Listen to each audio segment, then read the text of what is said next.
Sa layuning mas mapabuti ang kakayahan ng ating mga kababayang mangingisda sa kanilang pagpalaot, namahagi ng mga fishing boats ang DA at BFAR sa lalawigan ng Cebu. Yan ang ulat ni Jessie Atienza ng PTV Cebu. Nakadaong sa pantalan ng Bayan ng Carmen ang 15 fishing boats na ito. Makabago at may 180 horsepower na makina. Gawa sa high-end na materyales na mula sa bansang France at kayang magkarga ng 3 toneladang isda.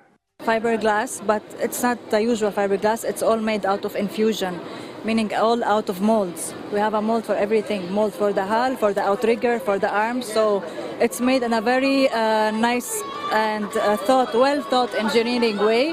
So it's made with the best materials ever. And we are proud to send it away for the fishermen to be used around the Philippines.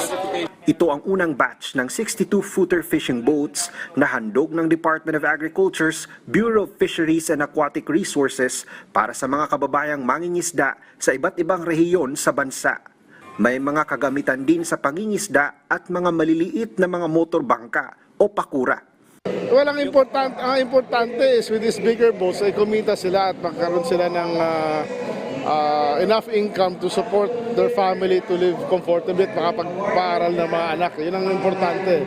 As far as return of investment, since this is parang a gift from the government, and sustainable to kasi ang fishing gears naman na gagamitin dito is hindi yung massive na malaki na nakaka-destroy ng dagat eh.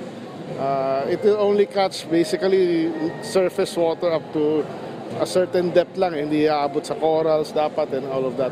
Laking tuwa ng mga mangingisda gaya ni Manong Fausto na nagmula pa sa Subic at palaging pumapalaot sa Bajo de Masinloc.